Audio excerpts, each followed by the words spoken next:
The slave market on Station Omicron 7 was busy that day, and the air smelled like sweat and fear, and the cheap fruit vendors sold near the docking bays. Elena Vasquez had not planned to be here, and she kept telling herself she would leave soon, very soon, as soon as she got the engine coolant her ship needed so badly. She was a small woman with dark hair cut short and practical, and her face carried the kind of tired that comes from years of hard living on the wrong side of the galaxy. Once she had been Sergeant Vasquez of the Earth Defense Forces, but that was a long time ago, and those days were dead to her now. A dishonorable discharge, they had called it, and maybe they were right, and maybe they were wrong. But it did not matter anymore, because Earth had closed its doors to her, and the stars were cold and uncaring. Now she hauled cargo from one miserable station to another, barely making enough credits to keep her ship running and food in her belly. She had 17 credits in her account, and her ship needed repairs she could not afford, and her life had become a series of small disasters she survived only through stubbornness. The slave market was not a place she wanted to be, but it sat between the docking bay and the parts dealer, and walking around, it would take an extra hour she did not have. So she walked through it with her eyes forward and her jaw tight, trying not to see the cages and the chains and the broken spirits of beings from a dozen different worlds.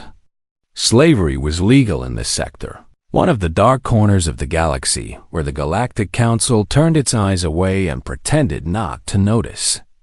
Elena hated it, hated everything about it, but she was one small human with no power and no money and no authority to change anything. What could she do? She asked herself, what could one person do against a system so vast and so cruel? She was almost through the market when she heard the scream. It was high and thin and full of terror, the kind of sound that cuts through all other noise and grabs your heart with cold fingers. Elena stopped walking, and she told herself to keep moving, to mind her own business, to survive another day. But her feet would not obey. She turned toward the sound and saw the auction platform where they sold the most valuable merchandise. And on that platform stood a child. He was Telvari. She could tell by his blue skin and the small feathers that grew in a crest along his head. And he could not have been more than 6 or 7 years old by human standards. His people were known across the galaxy as gentle and quiet and easy to control, which made them popular as household servants among the wealthy species who thought owning another person was acceptable. The boy was crying and pulling against the chains that held his small wrists, and his feathers were pressed flat against his skull in pure terror. A Kreth slaver stood beside him, massive and covered in dark green scales, with 4 eyes that held no warmth and no mercy. In his clawed hand he held a shock rod, a cruel weapon that delivered pain without leaving marks, perfect for training slaves without damaging the merchandise. The Kreth pressed the rod against the child's neck and activated it, and the boy screamed again as electricity burned through his small body. The crowd of bidders watched without reaction, as if they were watching nothing more interesting than a product demonstration, which to them it was. Elena's hands curled into fists at her sides, and her heart was pounding so hard she could feel it in her throat. She thought about her own childhood, about her mother who had worked 3 jobs to keep food on the table, about the nights they had spent hungry but together, about the love that had kept them going through hard times. This child had no one, and these monsters were hurting him for profit, and the galaxy just watched and did nothing. She thought about all the reasons she should walk away. She had no money to buy him, no weapon to fight with, no friends or allies who would help her, and getting involved would probably get her killed. She was not a soldier anymore, not a hero, not anyone who mattered. She was just a broken woman trying to survive in a galaxy that did not care if she lived or died. The Kreth raised the shock rod again, and the child flinched and whimpered, and something inside Elena snapped like a wire pulled too tight. She did not make a decision, not really. because decisions require thought and consideration and weighing of options. Her body simply moved, pushing through the crowd of aliens who towered over her, shoving aside beings twice her size with strength that surprised even her. She reached the front of the crowd just as the Kreth was about to strike the boy again, and she heard her own voice ring out across the market. "Stop!" she shouted, and her voice was steady even though her hands were shaking. The Kreth turned those 4 cold eyes toward her, and his translator box crackled as it converted his hissing speech into words she could understand. "What is this?" he asked. "What tiny creature dares interrupt my business?" Elena stepped forward onto the platform, and every eye in the market was on her now, and she could feel the weight of their attention like a physical pressure. "I am buying the boy," she said, and she made her voice as strong and confident as she could, even though she had no idea what she was doing. The Kreth made a sound that his translator rendered as laughter, a cold and cruel sound that held no humor. "You?" he asked, looking her up and down with obvious contempt. "You wish to buy this merchandise, little mammal?" "Yes," Elena said. "The bidding starts at 3,000 credits, the Kreth said. "Do you have 3,000 credits, human?" Elena did not have 3,000 credits, and they both knew it, and the crowd knew it too. She had 17 credits and a broken ship and nothing else to her name. But humans had not survived ice ages and predators and wars and plagues by giving up when the odds were against them. Humans had not crawled out of caves and reached for the stars by accepting that some things were impossible. Elena looked at the crying child and then at the monster who held him, and she smiled a smile that held no warmth and no fear. "I challenge you," she said. "Trial by combat under Galactic Commerce Code Section 47, and the winner takes the boy." The crowd went completely silent, and somewhere in the distance, Elena could hear her own heartbeat counting down the seconds until her life changed forever. The silence that followed, Elena's words was so complete that she could hear the hum of the station's life support systems far above. Every alien in the market had frozen in place, and hundreds of eyes from dozens of different species stared at the small human woman, who had just done something very stupid or very brave. The Kreth slaver tilted his massive head, and his 4 eyes blinked one after another in a wave of confusion. "Trial by combat," he repeated, as if he could not believe what he had just heard. "You invoke the old law, human?" "I do," Elena said, and she kept her voice steady even though her heart was racing so fast she thought it might burst. The Galactic Commerce Code was ancient, written thousands of years ago when the galaxy was a wilder and more dangerous place.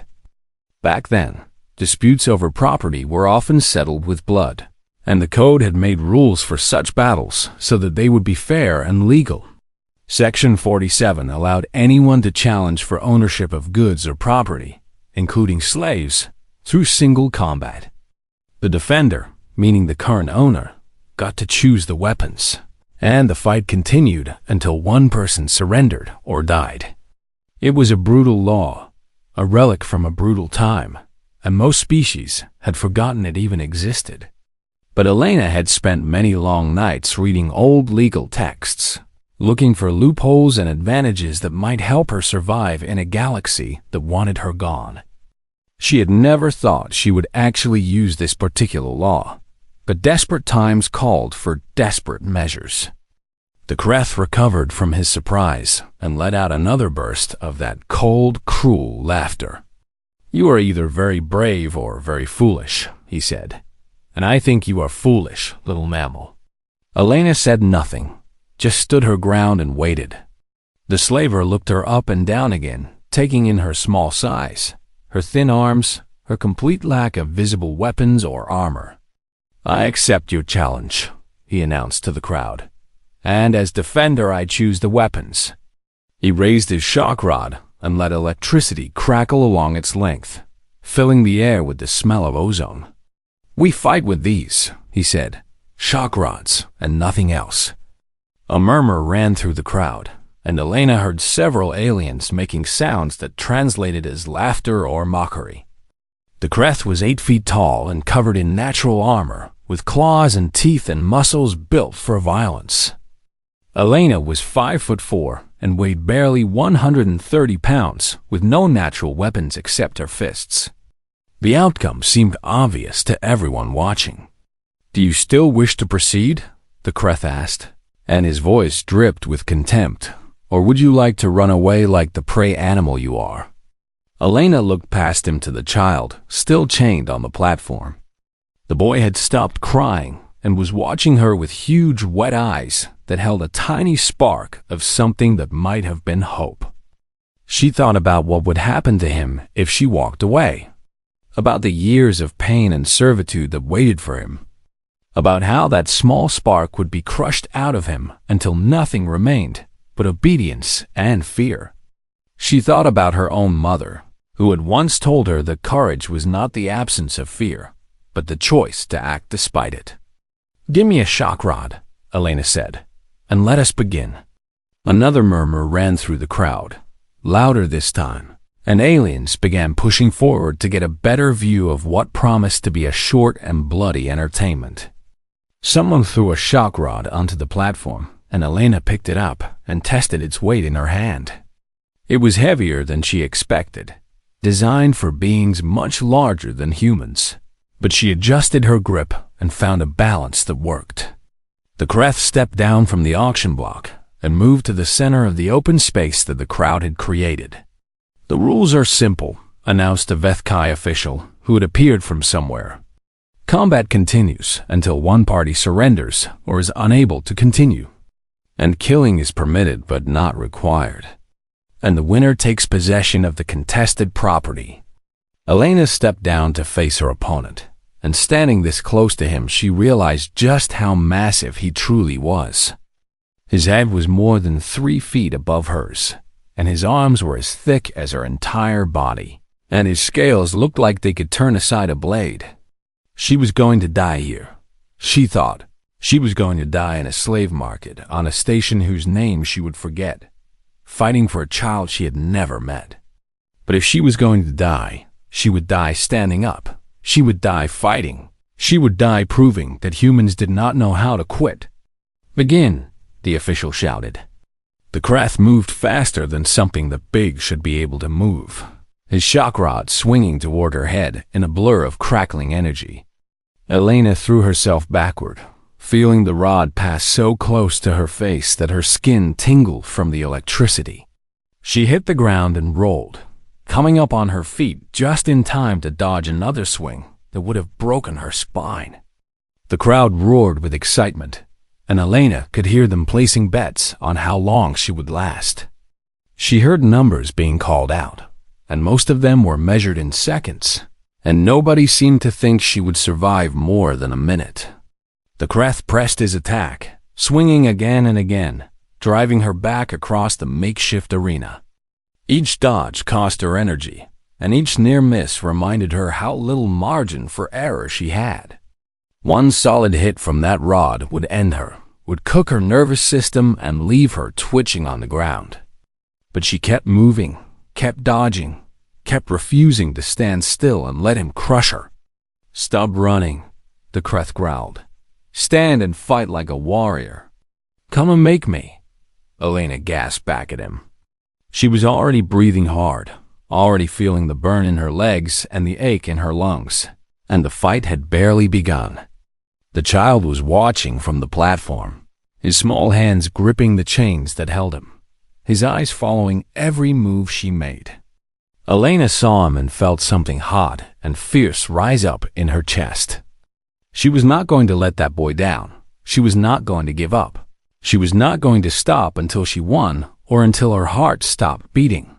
The Kreth came at her again, and this time Elena did not just dodge. She ducked under his swing and drove forward, slamming her shoulder into his midsection with all the force she could generate. It was like hitting a wall, and pain exploded through her shoulder, but she felt him stagger back half a step. Half a step was not much, but it was something. It was proof that he could be moved, that he was not invincible. The crowd went quiet for just a moment, surprised that the tiny human had actually managed to affect the massive Kreth. Elena smiled through the pain and raised her shock rod. "Is that all you have?" she asked. "Because I am just getting started." The Kreth slaver stared at Elena with something that might have been surprise in his 4 alien eyes. No one had ever managed to push him back before, not even a little, and certainly not a creature half his size with no natural weapons or armor. "Lucky," he growled through his translator. "That was lucky, and luck does not last." He came at her again, faster this time, angrier, his shock rod cutting through the air with deadly precision. Elena tried to dodge, but she was not fast enough, and the rod caught her across the ribs with a sound like thunder. Pain exploded through her body as electricity surged through her muscles, and she flew backward and hit the ground hard. For a moment she could not breathe, could not think, could not do anything except feel the fire burning through every nerve. The crowd roared with approval, and she heard them cheering for the Kreth, calling for him to finish her. She lay on the cold metal floor and stared up at the distant ceiling of the station, and she thought about how easy it would be to just stay down. Her ribs screamed with pain, and she was pretty sure at least 2 of them were cracked, and getting up would only bring more suffering.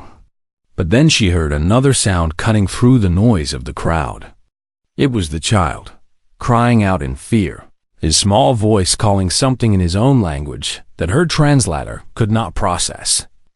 Elena did not need a translation to understand what he was saying.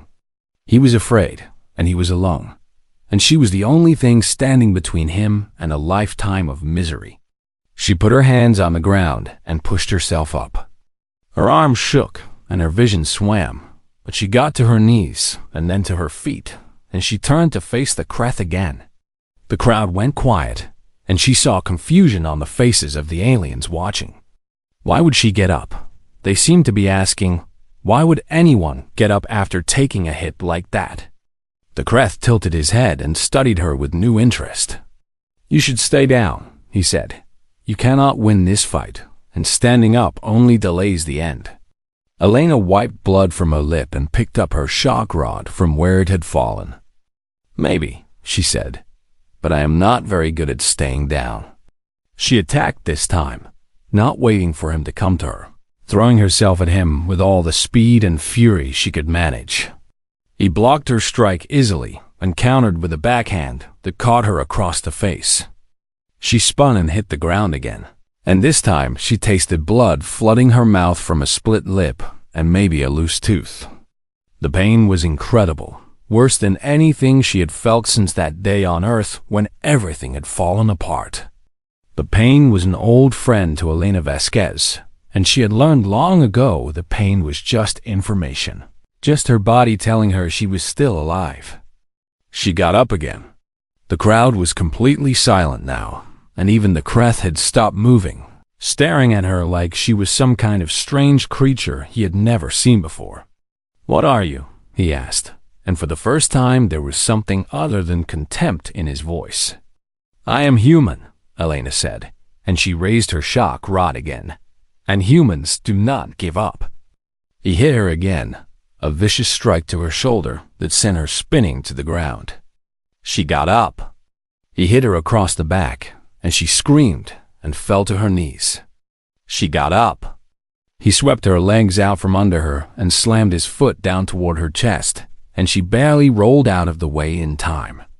She got up. The fight had been going for 5 minutes now, which was 4.5 minutes longer than anyone had expected.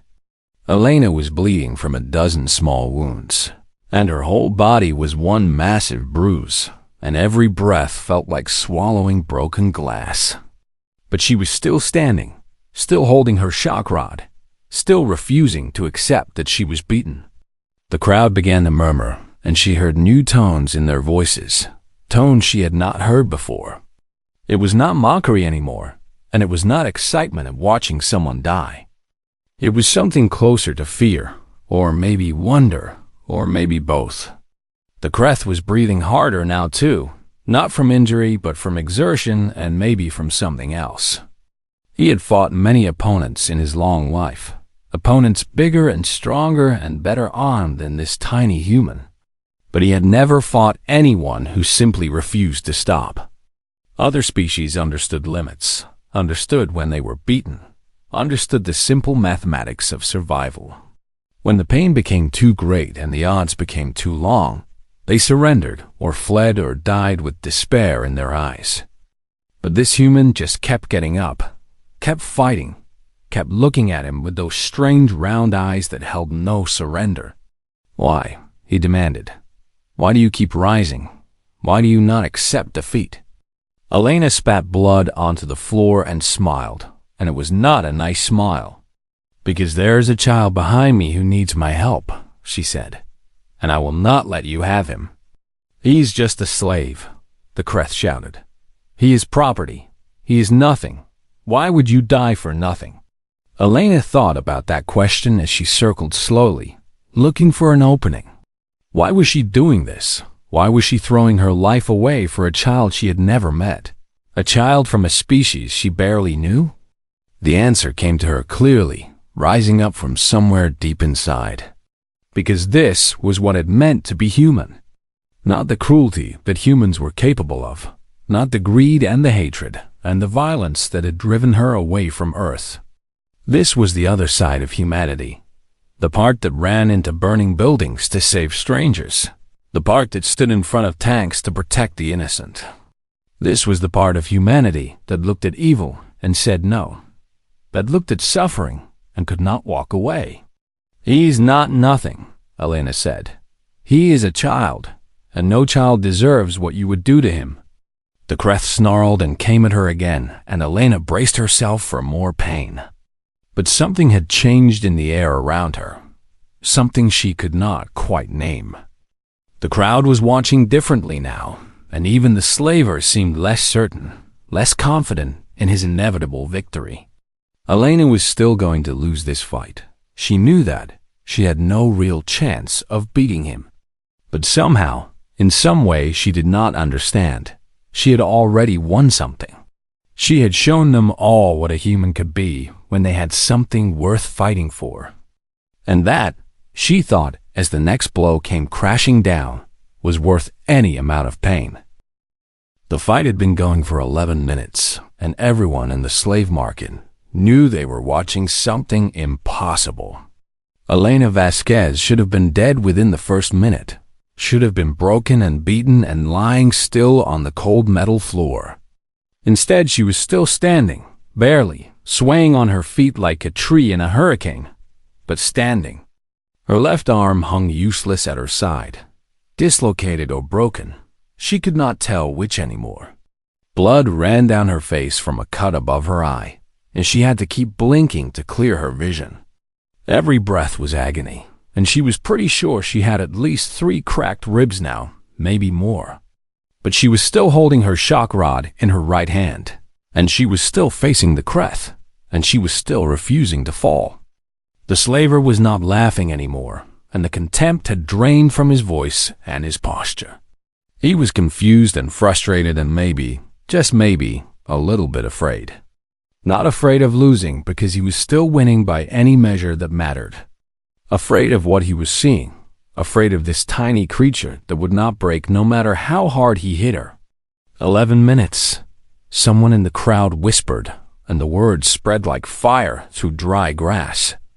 11 minutes against the Kreth. 11 minutes, and she is still fighting. Elena heard them, but she did not care about their amazement or their fear. She cared only about the child on the platform, the small blue boy who was watching her with eyes that held something other than despair now. She had given him hope, and that hope was the only thing keeping her moving. The Kreth came at her again, slower this time, more cautious than before.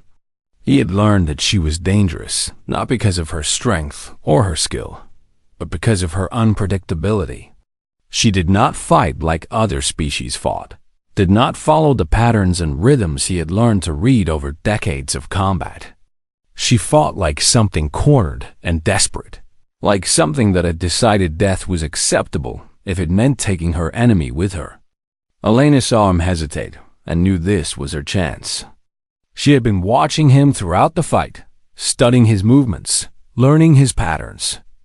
He always dropped his guard slightly after a heavy swing, always took a fraction of a second to reset his stance.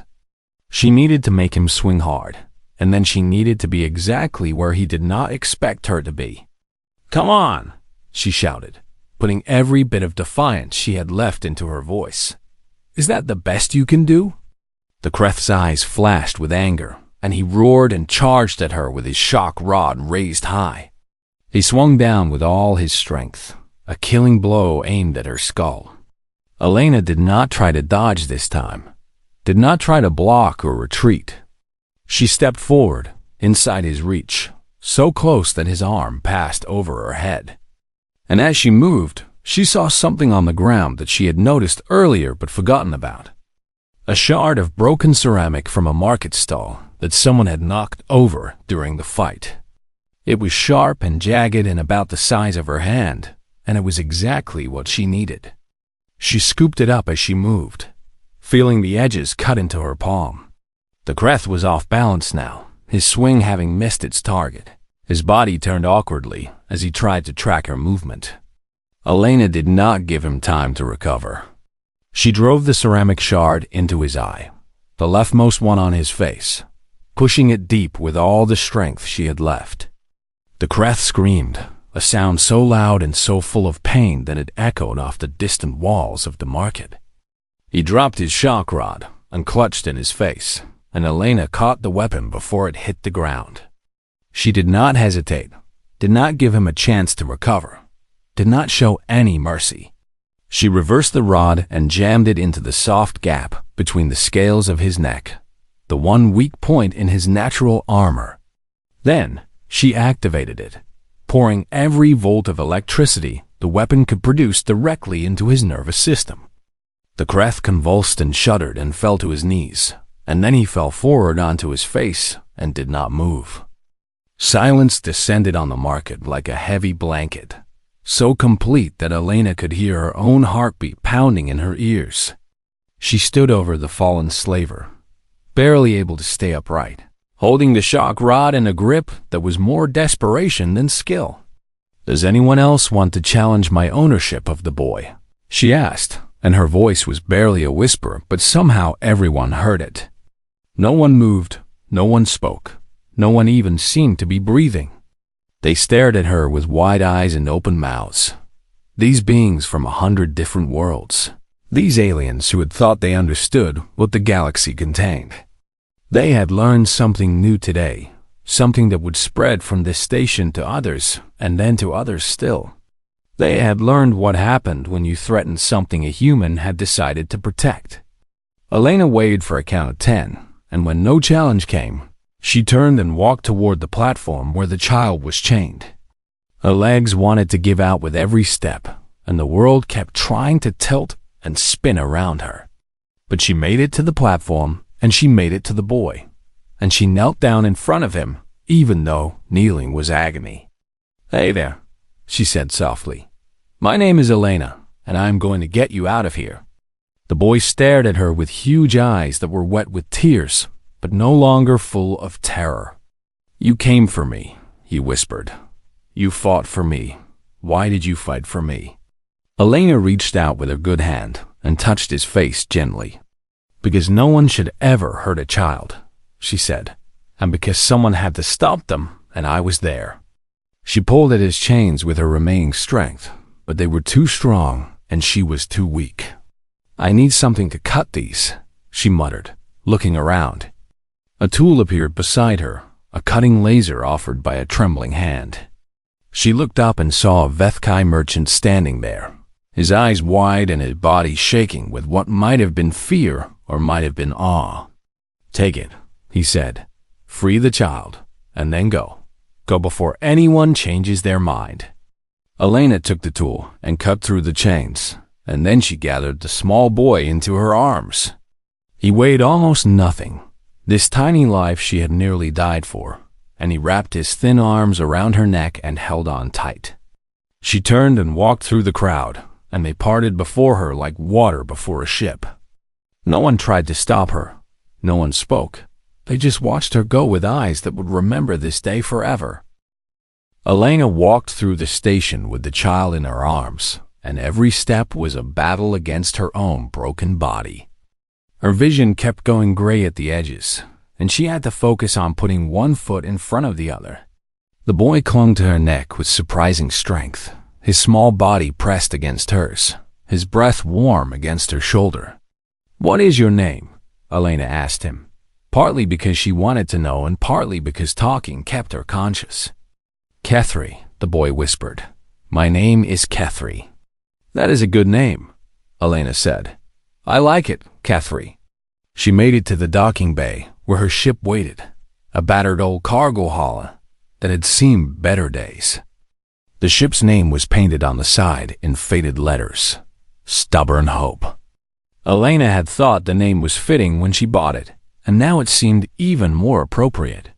She carried Kethri up the ramp and into the ship, and only when the airlock closed behind them did she finally let herself collapse. She sat down hard on the deck and leaned against the wall, still holding the boy, and let out a long breath that turned into a groan of pain. "Are you okay?" Kethri asked, his big eyes wide with concern. "You are hurt. You are hurt because of me." Elena managed to smile, even though it made her split lip sting. "I will be fine," she said. "I just need to rest for a minute, and then we need to get out of here." She did not rest for just a minute, because her body had other ideas. She passed out on the deck of her own ship, still holding the child she had nearly died to save. When she woke up, she was lying on the small bed in her cabin, and Kethri was sitting beside her with a wet cloth. He had been dabbing at her wounds, cleaning the blood from her face with careful, gentle touches. "You were asleep for a long time," he said. "I was scared you would not wake up." Elena sat up slowly, wincing at the pain that shot through her ribs. "How long?" she asked. "Many hours," Kethri said. "I did not know what to do, so I tried to help you like my mother used to help me when I was hurt." Elena looked at this small boy who had been through so much, who had been taken from his home and put in chains. Even after all that, his first instinct when he was free was to take care of the person who had saved him. "Thank you," she said. "That was very kind of you, Kethri." She checked the ship's systems and saw that they were still docked at the station. That was not good. She needed to get them away from here before someone decided to come looking for revenge. She dragged herself to the cockpit and started the launch sequence. And within minutes, they were pulling away from Station Omicron 7. She set a course for the nearest friendly port, a small moon where she knew people who would not ask too many questions. Then she sat back in the pilot's chair and looked at the child who had followed her and was now standing in the cockpit doorway. "So," she said, "do you have family somewhere, someone I can take you to?"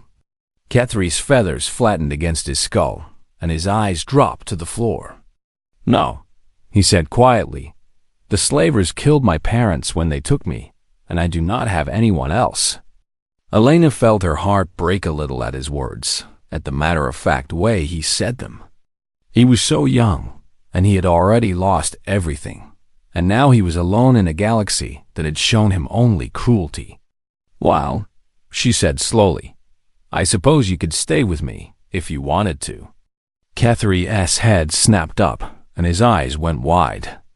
"Stay with you," he repeated. "You would let me stay with you?" "It would not be easy," Elena warned him. "I do not have much money, and this ship is old and always breaking down, and we would have to work hard to survive." "I do not care," Kethri said, and his voice was fierce with sudden hope. "I can work. I can help. Please let me stay." Elena reached out and put her hand on his shoulder. "Then, welcome aboard the Stubborn Hope," she said. "I guess we are family now." That was 6 months ago, and so much had changed since then. Kethri had grown stronger and happier, his feathers bright and healthy now instead of dull with fear. He loved sweet fruits more than anything, and Elena always made sure to buy them when she could. He told terrible jokes that he learned from the entertainment broadcasts, and Elena laughed at every single one even when they made no sense. He liked to hide in the engine compartment during faster-than-light jumps because he said the vibrations tickled him. Elena had taught him to read Galactic Standard, and he had taught her 3 lullabies in his own language. She sang them to him at night when he had bad dreams about the market and the chains. The story of what had happened at Station Omicron 7 had spread across the sector and then beyond. People talked about the human woman who had challenged a craft slaver for a child she had never met. They talked about how she had been beaten and broken, and how she had kept getting up.